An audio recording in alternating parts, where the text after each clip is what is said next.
Welcome to episode 8 of Rise of a Nation. This episode is on Nicaragua. All right, welcome to another deep dive. Yeah. This time, we're going to Central America Cool. to explore the history of Nicaragua. Fascinating history. It is, and we've got some pretty cool sources for this one. Yeah. We've got some historical documents, some legal analyses, Interesting. even some stuff from the Contra era. Wow. Covering a lot of ground. Yeah, so we're really going to try to understand how Nicaragua got to where it is today. It's a long and winding road, that's for sure. Oh, yeah. I mean, it's a story of colonization. Revolution. And, of course, you can't forget those border disputes. Always a fun topic. oh, yeah, we're going to dive into those for sure. Can't wait. So to kind of set the stage, I think we need to start at the beginning, right? Makes sense to me. Spanish colonization. The foundation, you could say. Yeah, what was life like in Nicaragua under Spanish rule? Paint us a picture. Well, just imagine a society that's, like, totally divided.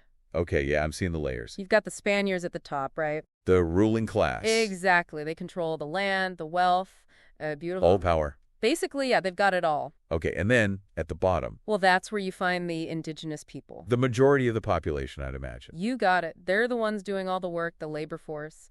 But they're treated like, well, second-class citizens. Classic colonial system, unfortunately. Yeah, it's a familiar story, sadly. And of course, we can't forget the role of the Catholic Church during this era. It seems like they had their hands in everything. Oh, absolutely. They were deeply intertwined with the colonial administration. So conversions, education, the whole 9 yards. Yep, they oversaw conversions, they ran schools, they even had their own courts. Wow, talk about influence. Oh, yeah, they were a powerful force. But here's what I find interesting, right? Despite all this pressure to conform, to convert indigenous populations, they managed to hold on to so much of their own traditions, their beliefs. They did. It's remarkable. I mean, that's some serious resilience. It really is. So they're blending the old with the new, right? Creating this unique cultural mix that still resonates today. It's a fascinating mix, a testament to their strength, you know? I mean, even centuries of colonization couldn't erase that cultural identity. That's powerful. Right. And that spirit of resistance, of holding on to their roots, Yeah. it plays such a key role in understanding what comes next in their history. It's like a seed that was planted during this time, just waiting for the right moment to sprout. Perfect analogy. Okay, so let's fast forward a bit. 1821, Central America declared independence from Spain. Big moment. You'd think that's it, right? Freedom. Well, not so fast. What do you mean? Instead of like true independence, all of Central America, Nicaragua included, gets annexed by the First Mexican Empire. Wait, what? Hold on. So they're free from Spain, but now they're part of Mexico? That doesn't sound like much of a liberation. It wasn't what they had in mind, that's for sure. So I imagine this annexation caused some mixed reactions. You could say that. Some saw it as just another form of outside control, you know, continuing that pattern. Right, like swapping one ruler for another. Exactly. While others, I guess, maybe hoped it would bring some stability. Maybe. Or economic benefits. Who knows? It must have been a confusing time. A lot of uncertainty, for sure. And it definitely created some tension. Yeah, I bet. Was there any pushback to this annexation? Any resistance? Oh, absolutely. Resistance movements started popping up almost immediately. Where were they strongest? Particularly in Costa Rica and El Salvador. They weren't interested in being part of an empire, you know? Right. They wanted their own thing. Exactly. They were pushing for a federation, a system where states had more autonomy. So it sounds like the dream of a united Central America wasn't completely dead yet? Not at all. And that dream kind of takes shape just a couple of years later in 1923 Okay. with the formation of the Federal Republic of Central America. Okay, so they finally got their federation made up of. 5 states: Costa Rica, El Salvador, Guatemala, Honduras, and of course Nicaragua. So did this new republic bring the stability and unity they were looking for? I'm guessing it wasn't that simple. It was a good idea, right? Yeah. But in practice, not so much. It was actually a pretty turbulent time. I'm sensing a but coming. What went wrong? Well, remember those divisions we talked about earlier, the liberals versus the conservatives? Oh, yeah, those ideological battles. They were always simmering under the surface. Exactly. And during this period, those battles really came to a head. Things got heated. You could say that.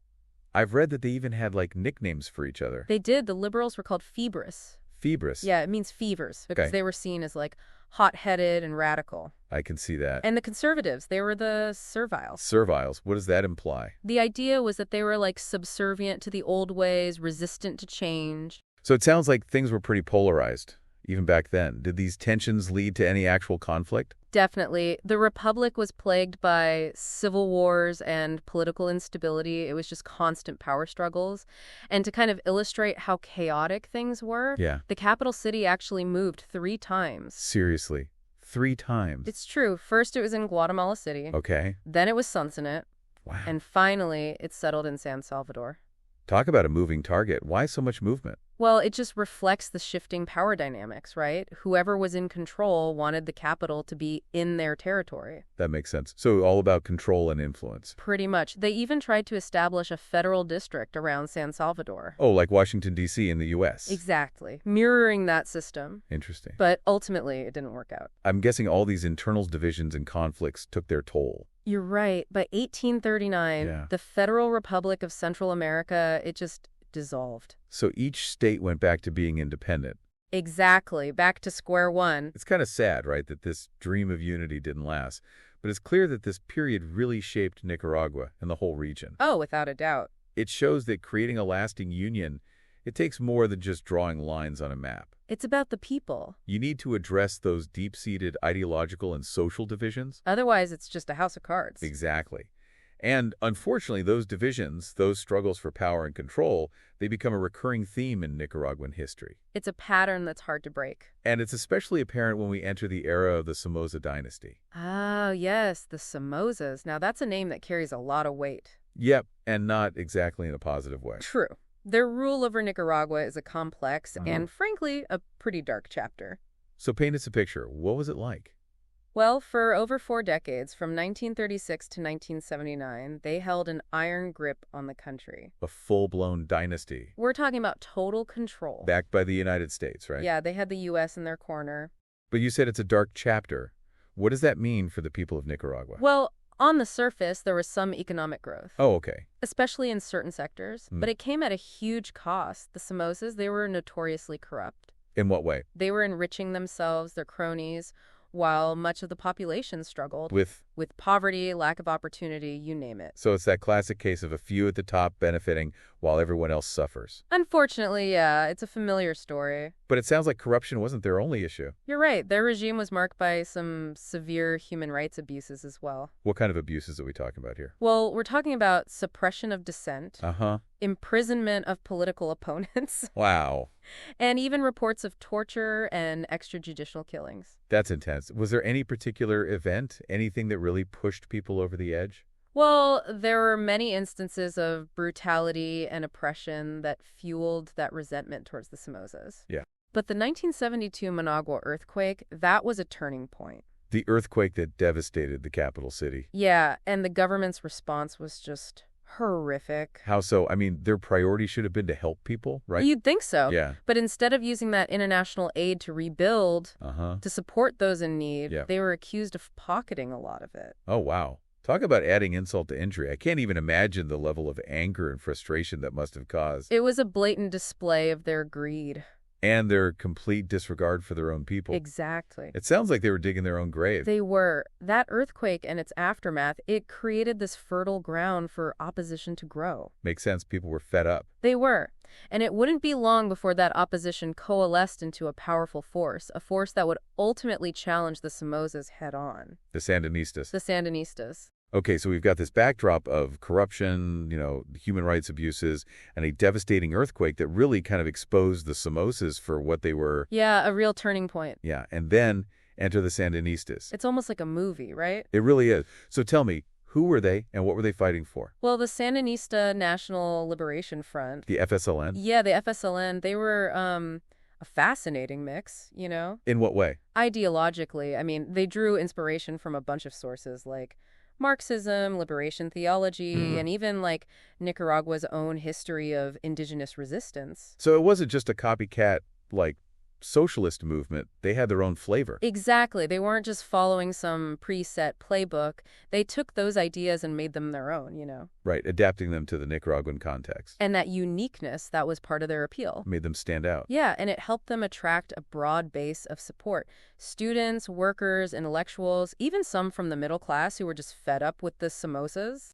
A real coalition of the willing. Yeah, united by this desire for change, to overthrow the Somozas. And build something better. Create a more just and equitable society. And their name, Sandinistas, that's not just a random label, right? Good catch. It's a deliberate choice. They took their name from Augusto Cesar Sandino. Rahimi, who was he? He was this Nicaraguan revolutionary from the 1920s who fought against U.S. military intervention, a real symbol of resistance. Oh, I see. So by calling themselves Sandinistas, yeah, they were tapping into that legacy, that history of fighting for Nicaragua's independence. Exactly. It's a powerful connection. So they've got this ideology, this compelling name, and growing support. What was their strategy? Wow. How do you take on a regime like the Somozas? They had a pretty tight grip on power. Yeah, it was a classic David versus Goliath situation. They started as a guerrilla movement. Hit and run tactics. Exactly. Launching attacks on military posts, government facilities. Trying to chip away at the Somozas' power. Yep, and slowly but surely they gained momentum. And then there's this key turning point, the Managua riots of 1978. Oh yeah, I've read about those. A lot of unrest, protests. A real boiling point. And the Somozas, how did they respond? Brutally. They cracked down on those protests, imprisoned opposition leaders. Censored the press. The whole 9 yards. So they tried to silence any dissent? But instead of quelling the movement, yeah, it had the opposite effect. It just enraged people even more, Pushed them further into the arms of the Sandinistas. They became even more determined to fight back. So it backfired spectacularly for the Somozas. Big time. At that point, it was clear they were losing control. So what happens next? Well, the Sandinistas, they saw their opportunity. In 1979, they launched a full-scale offensive. And within months, they had taken control of Managua, the capital. The Somozas were forced into exile. Wow, what a victory. From a small guerrilla group to toppling a dynasty that had ruled for decades. It's a remarkable story. So the revolution succeeds. The Sandinistas are in charge. What kind of government do they establish? Well, they implemented like a socialist-inspired model. Okay. They focused on things like redistributing land, literacy campaigns. Trying to empower people. Exactly. Improving healthcare, that kind of thing. And what about the economy? Did they go full communist? Like Cuba? Not quite. They nationalized some industries, sure, but it was more of a mixed economy approach. Okay, so a bit of a balancing act. Yeah, trying to achieve social justice without completely alienating capitalist interests. It was ambitious. And remember, this is all happening during the Cold War. Oh, yeah, can't forget that context. The Sandinistas' victory, it must have been seen as a major win for the Soviet bloc. Huge win for them. I bet that didn't sit well with the United States. Not at all. They saw the Sandinista government as a threat, Another domino falling as they saw it. Exactly. A potential domino falling in their own backyard. And that's where we get into the next chapter of this story, the Contra War. Ah, yes, the Contras. Another complex and controversial period.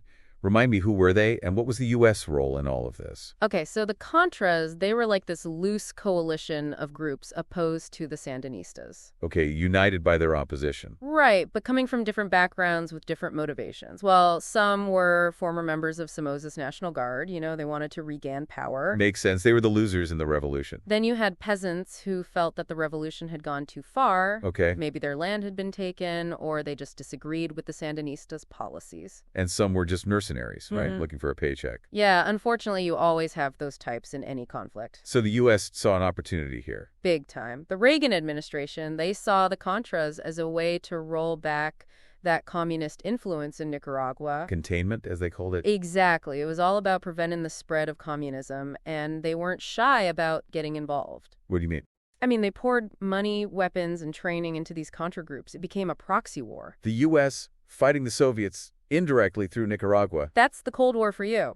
But this U.S. involvement, they weren't exactly open about it, were they? Well, officially they denied any direct involvement for a long time, but then came the Iran-Contra scandal. Oh man, that was a mess. Huge scandal. It came out that the U.S. government had been secretly selling arms to Iran. To fund the Contras. Yep, to fund the Contras. Talk about a bombshell. So you've got the U.S. funneling money to the Contras, who are fighting the Sandinistas, who are backed by the Soviets. The Cold War in a nutshell. It's mind-boggling. What was the impact of all of this on Nicaragua? It was devastating. The country was already struggling to rebuild after the revolution and the earthquake, and then you add this brutal conflict on top of it. Just a horrible situation. How bad did it get? Thousands were killed, the economy was crippled, and Nicaraguan society became deeply polarized. Yeah, war tends to do that. And it wasn't just the fighting itself, but also the human rights abuses committed by both sides. Oh yeah, there were reports of disappearances, torture, executions. It was a dark period. Massacres, child soldiers, landmines.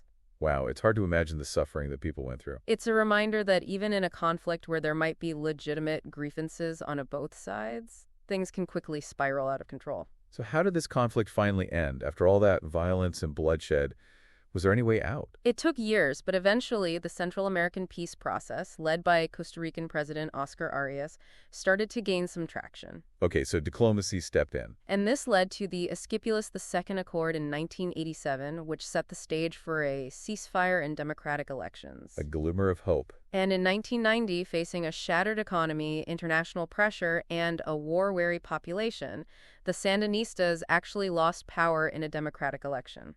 Wow, what a turnaround. From revolutionary victors to electoral defeat in just a decade. History is full of surprises. But before we delve into post-Sandinista Nicaragua, I think we need to circle back to those border disputes you mentioned at the beginning. Oh yeah, those are always fun. Yeah, let's start with Honduras, because as we've seen, geography and history often collide in fascinating ways. Absolutely. And Nicaragua's border with Honduras, that's a prime example. See, this dispute, it goes way back, even before Nicaragua gained its independence. Okay, so what's at the root of this conflict? Well, it's all about those colonial-era maps and treaties, the ones that weren't always so precise when it came to defining boundaries. Ah, those infamous colonial maps. Always causing trouble. So the key point of disagreement here is the location of the border in the Mosquito Coast region. Specifically, the mouth of the Coco River. So you've got a river as a border. That seems straightforward enough. What's the problem? It would be, except for the fact that there are islands, shifting sandbars, and of course those historical claims that make things a bit messy. Ah, I see. So it's not just about where the river flows, but also who controls what's in and around it. Exactly. And for Honduras, they argued that the border should follow the main navigable channel of the river. Okay. While Nicaragua claimed it was further south. I can see how that would lead to some tension, especially when you consider things like fishing rights or potential resources like oil and gas. Control of that river suddenly becomes pretty important. Oh, absolutely. And this dispute, it has led to periods of tension, even some military skirmishes over the years. So it's never escalated into a full-blown war. Thankfully, no. Both countries have mostly relied on diplomacy and international legal mechanisms to try and resolve their differences. Well, that's a relief. So how did they attempt to settle this long-standing dispute? Well, in 1906, they agreed to submit the case to the King of Spain for arbitration. The King of Spain? That's an interesting choice. It was a common practice back then to use neutral third parties, especially European monarchs, to settle these kinds of international disputes. So what did the king decide? Who got the Coco River? Well, after studying all the historical documents, the maps, the expert testimonies, Yeah. he ruled in favor of Honduras. Setting the mouth of the Coco River as the official border. Precisely. So a victory for Honduras. Case closed, right? Well, it did clarify the border on paper, but in practice there have been ongoing disagreements over the interpretation of the king's ruling. Oh, I see. So it wasn't a clean resolution. And there have even been incidents where Nicaraguan troops have entered disputed areas, raising tensions again. It seems like those colonial-era ghosts still linger, even after a century. It's a reminder that drawing lines on a map doesn't always erase the complexities of history and geography. Couldn't have said it better myself. And speaking of complex borders, Nicaragua's southern neighbor, Costa Rica, also presents its own set of challenges. Okay, Costa Rica. Now, that's a country I usually associate with peace and, ecotourism. What kind of border dispute could they possibly have? Well, believe it or not, even these two seemingly peaceful neighbors have a long and contentious history when it comes to their shared border, and the San Juan River is right at the heart of it. The San Juan River, now that sounds familiar. Isn't that the same river that played a role in the dispute with Honduras? You've got a sharp memory. You're right, it's the same river. But in this case, it's not just about where the border lies, but about who controls what within the river itself. Ah, I see. So it's less about the actual borderline and more about the rights and access associated with the river. Exactly. And the history here goes way back. We're talking 19th century treaties that gave Costa Rica navigation rights on the river for commerce, but Nicaragua always maintained sovereignty. And then, as we move into the 20th century, things get even more complicated. Okay, I'm sensing a theme here. Complexities, historical baggage, maybe a few treaties that weren't as clear as they could have been. You're catching on quick. There were disputes about dredging, military patrols on the river, even tourism activities, and of course the constant question of exactly which country has the right to do what within those waters. It sounds like a recipe for constant tension.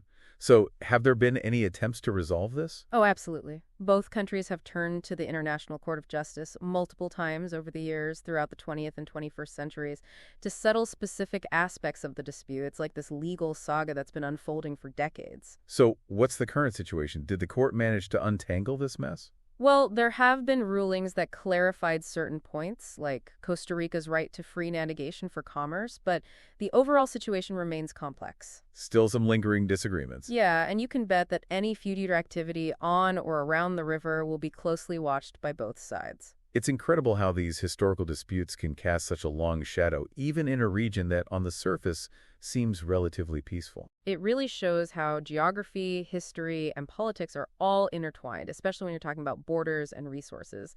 The echoes of colonialism, the Cold War, even internal political struggles within each country, it all feeds into these ongoing tensions. It makes you realize that maps and treaties are only part of the story, right? It's the human element, the perceptions, the needs, those historical grievances. That's what really drives these conflicts. Couldn't agree more. And that brings us to a crucial question. What can Nicaragua learn from its past to build a more stable and prosperous future? That's the million-dollar question, isn't it? After all, we've seen this pattern of revolution, conflict, foreign intervention. It's like a cycle that's hard to break. It is, but I think there are glimmers of hope. Nicaragua has a young and vibrant population, a rich cultural heritage, and incredible natural beauty. The key is to address those deep-seated issues that have fueled instability, poverty, inequality, and the concentration of power. So focusing on creating a more just and equitable society for all Nicaraguans, regardless of their background or political affiliation. Exactly. Investing in education, healthcare, and economic opportunities that benefit everyone, not just a select few. And promoting a culture of dialogue where differences can be addressed peacefully and constructively. It sounds like a challenging path, but one that's absolutely essential if Nicaragua wants to break free from the cycles of the past. And we can't forget the importance of regional cooperation, working with its neighbors like Honduras and Costa Rica to find mutually beneficial solutions to those long-standing border disputes, managing shared resources sustainably, and creating a more integrated and prosperous Central America. That's a vision worth striving for. Well, we've covered a lot of ground in this deep dive. From Spanish colonization to the complexities of modern-day border disputes, it's been quite a journey. It really has, and I think it underscores how crucial it is to engage with history, to understand its nuances, and to learn from both its triumphs and its tragedies. I couldn't agree more, and for our listeners, I encourage you to keep exploring, dive deeper into the specific events and individuals what we've discussed, learn about the vibrant culture and traditions of Nicaragua, and stay informed about the ongoing efforts to build a better future for this fascinating and often misunderstood country. There's a wealth of knowledge out there just waiting to be discovered. Thanks for joining us on this deep dive. Until next time, keep learning, keep questioning, and keep diving deep. Thank you for watching Episode 8 of Rise of a Nation. If you enjoyed this podcast, please like and subscribe for more. Write in the comments what country's independence and expansion you would like me to cover next.